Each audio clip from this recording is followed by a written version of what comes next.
Hello everyone, Kim McIntyre here at Mawai, and we are live. I was live a couple days ago working on my pain, and as you may have seen, I've been gone for a couple weeks because the pain that I was in had taken away my power. I had no power to do much of anything but focus on my healing and take care of things at home. I had a couple SI joints that were stuck and too open, and it was not a good time. And the reason that happened is because I had a bunch of compensations taken away, or I released them in direct relation to my core, things that I've basically crutches that I've supported myself with for my entire life. And when you take away a crutch and you don't structurally support yourself around that, physically, psychologically, mentally support yourself around that, and you go do dumb stuff like jump on the trampoline with your daughter and redo your kitchen, you're going to suffer. So do your work, do your training, train yourself with intention, with alignment, not just for going all out and thinking you're doing the best thing for yourself, because you're not always doing the best thing for yourself when you're running 90 miles an hour all day and then you go and you exercise mindlessly. And that's what we're talking about today, is coming back in contact, coming into contact with your personal power so that you can be happy, so that you can be just for so you can be your true self, your genuine self. And that's our goal today. So we're going to bring up a little picture here.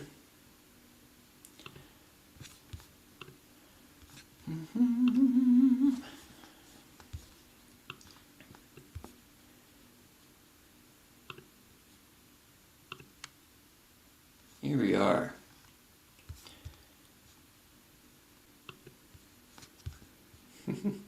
See, it's been a couple weeks now. I forget how to do everything. There we go. Okay, so now we have our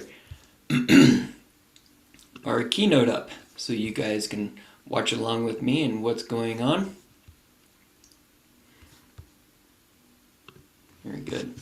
Okay, so this picture came to me after a class I took with a woman who teaches people how to communicate better with their horses. And the things that she can do and her students can do with horses are just amazing. I mean, I kind of visualize it as like the movie from, or the scene from Avatar, when they connect the Avatar connects his hair to the animal that they're riding. They have a full-on connection, and when he first does that, he's got so much chaos in his brain. When he connects, the six-legged horse just takes off, and there's no control, there's no communication. But as he continues his training and he becomes quiet and at one with himself, he can become at one with the animal, the dragon, whatever it is that he's riding. And a lot of times, when we lose our personal power, we have to compensate in order to get our job done, in order to live our life, go to work, take care of our kids, take care of our family. And then it comes to taking care of ourselves, and we just don't have the energy to take care of ourselves because it's hard. It's freaking hard work to take care of yourself, right? It takes a lot of energy. And if you don't have any energy, well, how are you going to take care of yourself? So that's what we want to address today. So this fire line around the outside here, that's your ego, that's your compensation, that's what I have to do to get the job done.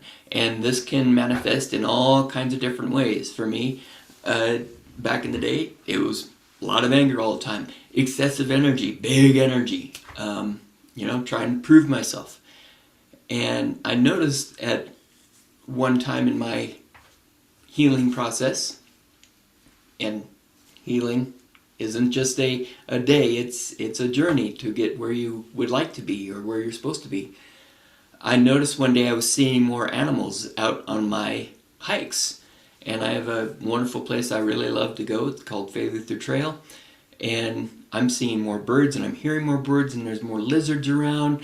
And got to pick up a rubber boa one day. It was amazing. And a couple days later I realized, wow, I'm seeing more animals. And I attributed it to this fire not being so big outside of myself and gaining, you can see this little gray area here, gaining my fire, my personal power inside, so I didn't have to have this out here, which I was very happy about. So yeah, if you're out there and you are watching, feel free to shoot me any questions you may have. I'm going to make sure that my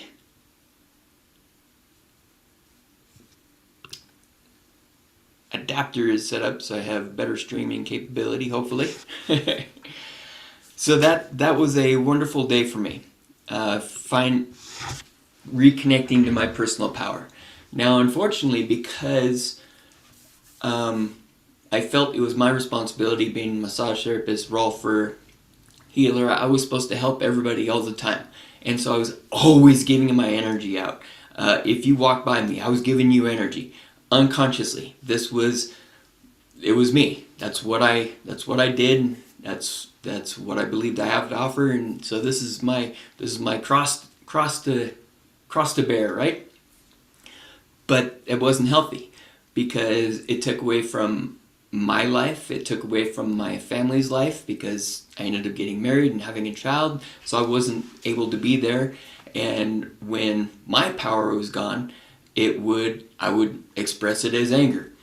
And that's also not good for family life, right? Or for anything for that matter.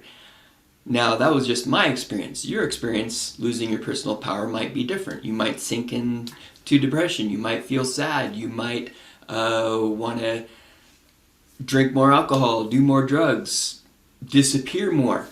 We don't know. That's what we want to become aware of. What am I doing right now? And do I have my power? And if not, okay, what am I doing to compensate around not having that power? And what can I do differently? So the lack of or lifeless internal flame forcing one to build an external infernal to compensate. And that's what I got from that class, that horse class, which I've learned a lot from horses. A lot. So I took a class called the Masterson Method. So if you work with horses, if you own a horse, I highly recommend Jim Masterson's class. He's a great individual, and he's got a great thing to share. And the class, stuff that you learn can not only be used with your horses, but with yourself. And that's what I loved. As soon as I got back from that horse class, I was integrating that stuff into my people sessions as well as working with the horses. Did you know I worked with horses? I do. And all animals, shapes and sizes, 2- and 4-legged, anywhere in between. All right. So, some things you can do for yourself. Tai Chi. You know, some of us have heard about it. Some of us have seen it on TV. I love a movie called Man of Tai Chi. And it doesn't seem like my Tai Chi is centered in there, but I'll fix that in a little bit.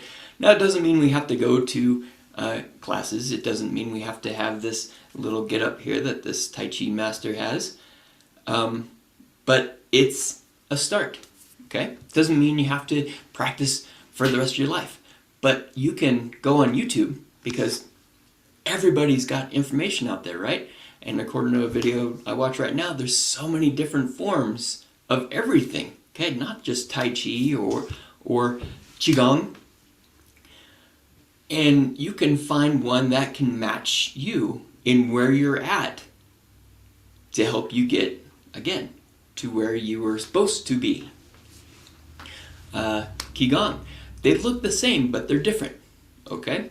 Qigong's more based on, according to the video I watched today, health and healing. Not to say that it can't be used for defense or attack.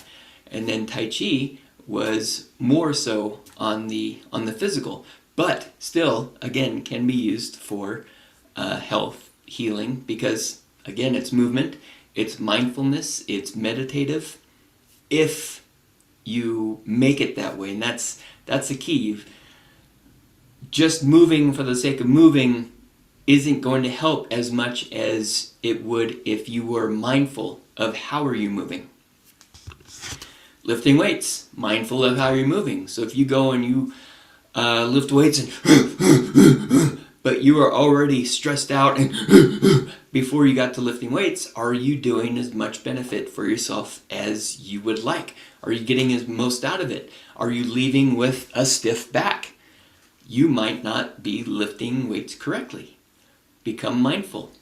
Learn what neutral spine is. Know where your core is. Don't just point to your belly, but really learn where your core is. And I don't believe that the core is just your belly. I believe the core goes from the feet all the way to the head through the center of your body.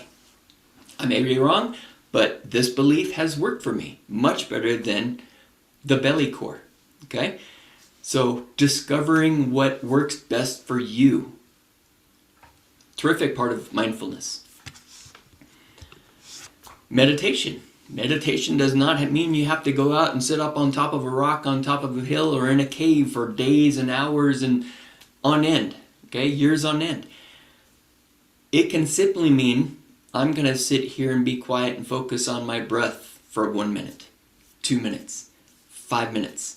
Sometimes 1 minute of conscious meditation or breathing or whatever can be so overwhelming simply because we're so out of our mind in the first place and we've been out of our mind for so long that to think about sitting still for a minute can drive us insane. Okay? So what if you did it for 5 seconds? Would that be sufficient? Of course. If you've been out of your mind for 10 years and you do it for 5 seconds, you've started. Tomorrow do 6 seconds. The next day do 10 seconds.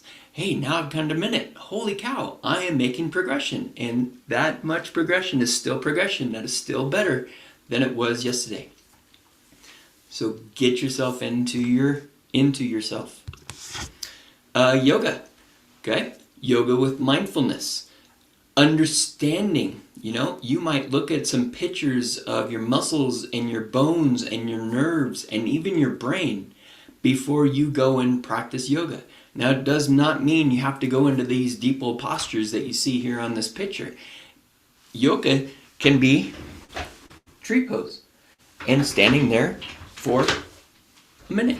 Mindfully feeling your foot connecting to the ground, mindfully feeling the bones subtly shifting under your feet, helping you balance, because as you breathe, your body changes, which means your balance is going to change, which means your feet are going to move a little bit. And the more quiet you are in your body and the more quiet you are in your breath and in your mind, the less movement you may experience. You may experience movement in your knees and your hips just as you're standing there, right? You might notice your mind fleeting away and then coming back in. You might notice a change in your breath when your mind fleets away to something you got to do later.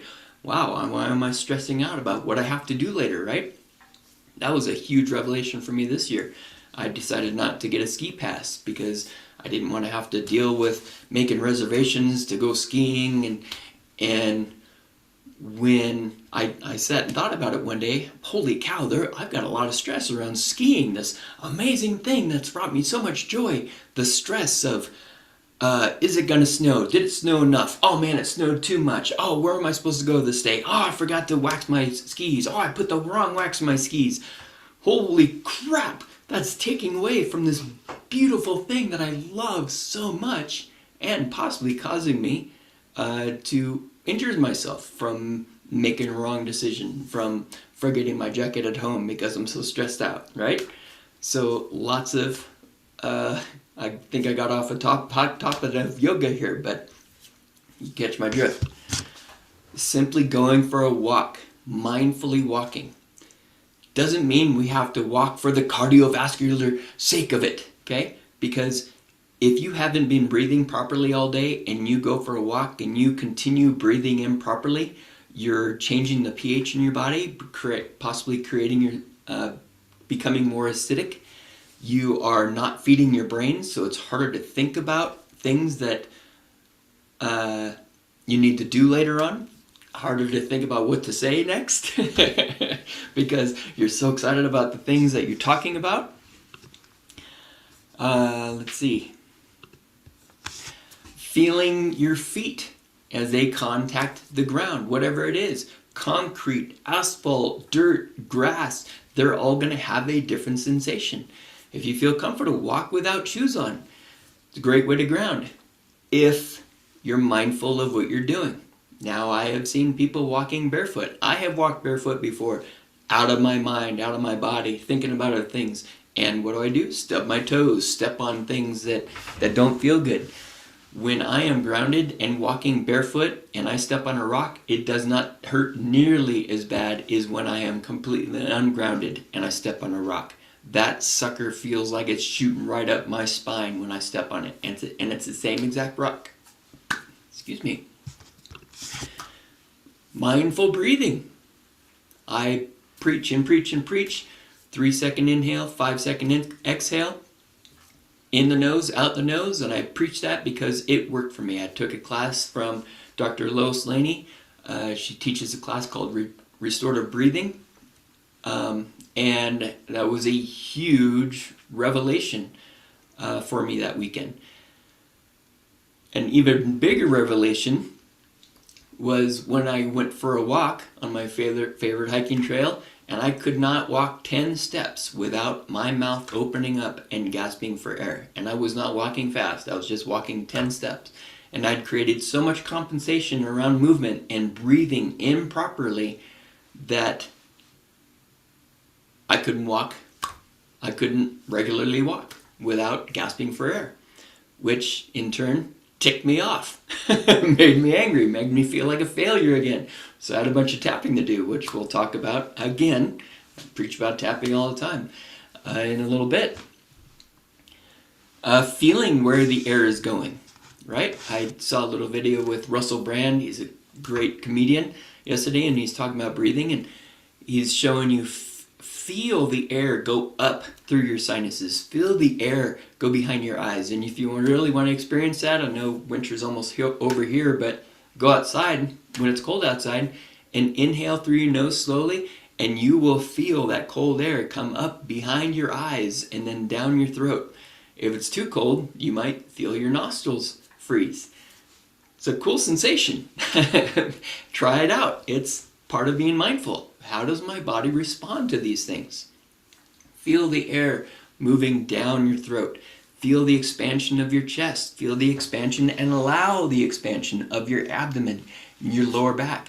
Feel your pelvis expanding. When my SI joint was out for the past couple weeks, I could not do that without having pain in my back, which took me back to a time in my life when I would ride my bicycle, and if I sniffed because my nose was draining, I would get that same exact pain, which means this is not a new injury. This is an old injury, came up to the surface. There's lots to think about. Getting into nature. Now, I'm lucky, okay? I have nature here right out my back door. If you don't have nature in your back door, bring nature into your house. Get yourself a plant. Have yourself some potted flowers. If you want to go buy flowers every week, buy flowers every week. And talk to that plant. Talk to that plant while you tap. Talk to that plant mindfully while you're breathing. Now, I know it's hard to breathe while you're talking, but it can be done. So when you're finished, and I'm not doing this right now because I'm excited and I got a lot to say, but I promise you as soon as I'm done with this live, I will go back to my breathing to reset my system. So after you're done saying what you want to say to that plant and you're tapping, stop and inhale. Give yourself a 3-second inhale and then continue talking again. I promise you, The plant is not going to get mad because you took a 3-second inhale. The plant is happy because you're breathing carbon dioxide in that plant. And what do plants love to eat? Carbon dioxide. And as you are tapping and clearing out the negativity, you won't kill the plant with your negativity. It will actually thrive and grow even more. Try it out. It's pretty interesting. Reading. Mindful reading. Okay? Don't disappear into the book, but learn from the book.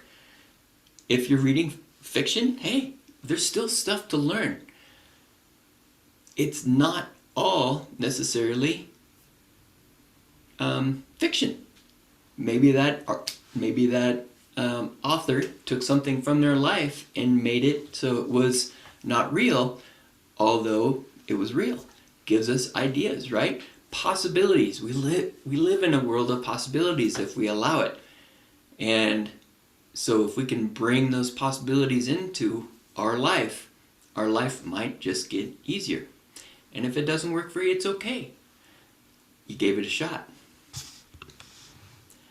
Music. Okay? Doesn't matter what it is. If it brings a smile to your face, roll with it. Okay? From White Zombie to ABBA to contemporary to classical. Okay? It's all good for something. For some moment in your life. I know there's a song, I'm not good with names, but there's a song from White Zombie, and when I would go up to Heavenly Ski Resort, I had it down to where I could start that song 2 lift pulls away from the end, and just as I came over the ridge, it would start pounding, and I'd just rock and roll, right? I mean, the smile that I would have coming down the hill, just pounding out through the powder and through the groomers or whatever it was, just flying. Amazing feelings. Just gives me tingles right now. Now, it's not to say that I've never been injured by that song or during that song, because I've done stupid things during skiing. But I also tap to release those energies or those injuries. I balance my physical body to release those injuries so that hopefully it does not happen again, or that injury from the past does not affect my present. Let's see, so we talked about tapping. Oh, proper food for yourself. Let's see, I've got this book from Anthony William called, he's a medical medium, and these are life-changing foods. So what I'm going to do now is I'm going to come up here and let's see, so I'm doing my prayer test, and my prayer test takes all of my ego out of my question. Unless I'm completely jacked up, then no muscle testing helps me. And I gotta find my power again. So I'm gonna test, and let's see. Literally everyone who watches this will benefit from this one food that I'm gonna give you. And more importantly, the emotional aspect to the food. So I come back here to the spiritual lessons, and it's got all the foods. And, okay, bananas it is. So page 61.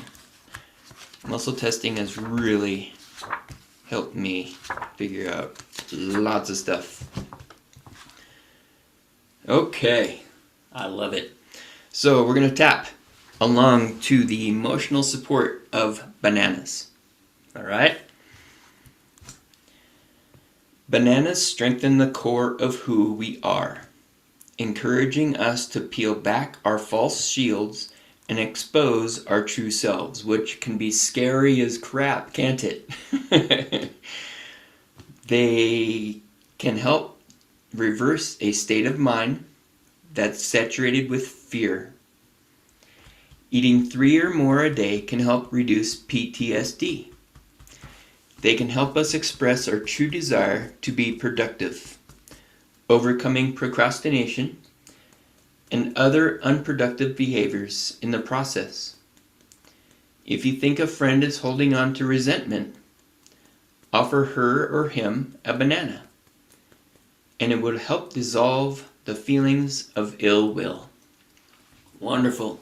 So I'm going to do something here. I'm going to turn on my Instagram and do a little live. Maybe I can get a little more people watching. Right? That'd be a good thing, yeah?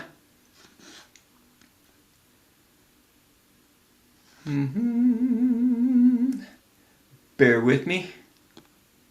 How do I do this?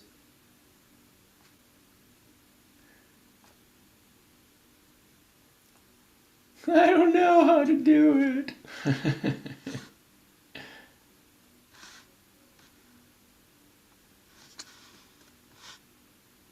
Oh, here we go. Oh, okay.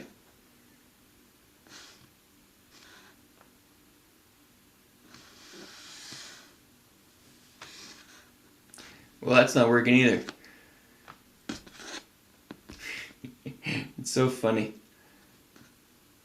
If I don't do something a lot, then I forget how to do it. Maybe I should breathe more, right?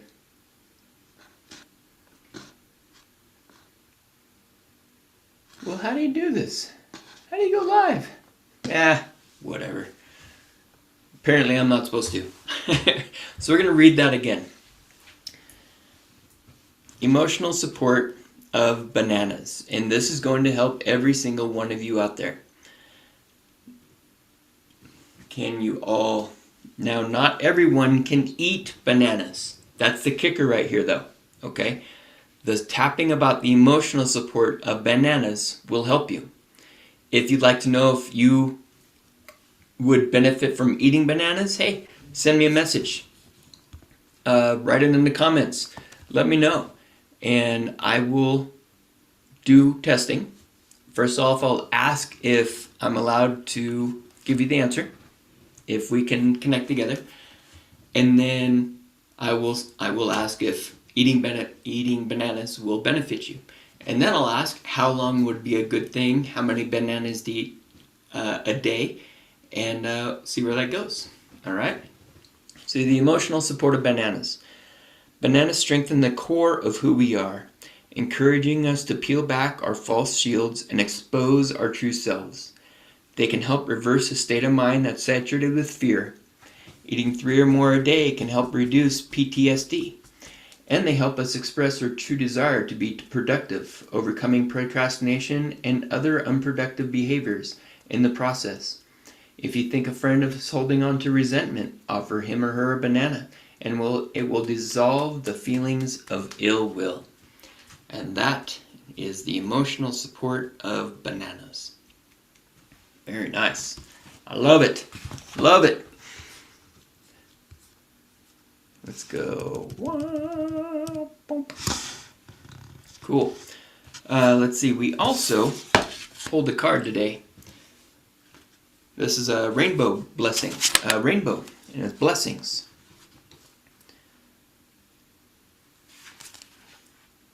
So we're going to read the entire explanation here. And we're going to tap while we do it. Tapping is a great way to calm the ego, release why you built the ego, and build up that internal personal power flame so you can get the job done and not have to depend on something else to pull from. Caffeine, alcohol, drugs, any addictions, right? A rainbow is created by the collaboration of sunlight and water in the atmosphere.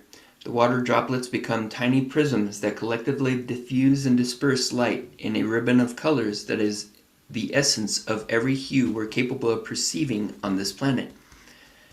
Rainbows symbolize many things. Now I'm just going to tap on my face and my body since I'm holding the book, including good luck, a bridge to heaven, and abundance. It's difficult for any of us to ignore the majesty of a rainbow and gentle power inherent in its display. It's such a simple blending of the elements coming together in perfect visual harmony to create one of the most beautiful sights of all creation.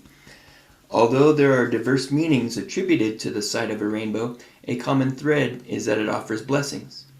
The artist of this image created this rainbow to commemorate a friend who had just died. She worked on it whenever she felt her love and appreciation for her friend. The blessings he brought to the world and to her life, often after a spell of tearful grief. The storm has passed. It is time to enjoy the refreshing beauty of this cycle. Even though it has been difficult to appreciate any sense of purposefulness in what you have endured lately, you can now, as they say, count your blessings. Do not just look on the brighter side, adhering to some academic mantra that has no heart or depth, but do so slowly with genuine gratitude that is expressed up close and personal. Right? Do not just do Tai Chi. Do not just do Qigong. Do not just do yoga. Do not just lift weights or go for a walk. Do it slowly with genuine gratitude that is expressed up close and personal. Right? This ever-evolving process of life itself is a blessing, an opportunity to exist as a human being on Earth.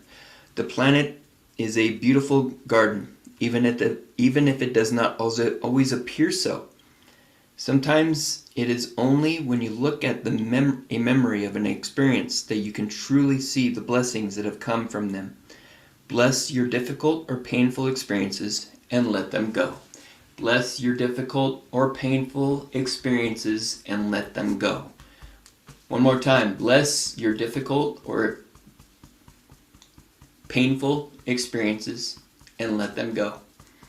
It's even painful saying that, right? Bless them and let them go. And that's how you can use tapping.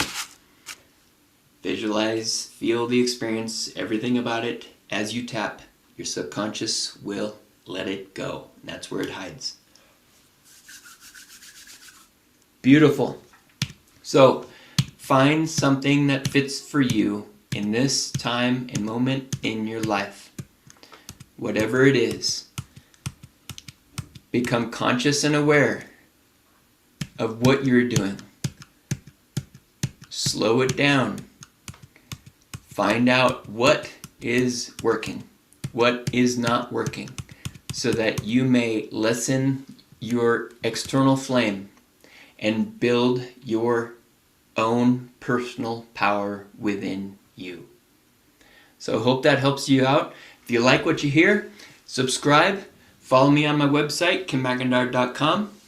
Leave me some comments. Ask me some questions. Please, I love this work. I really do, especially when I have my own personal power and my power is flowing.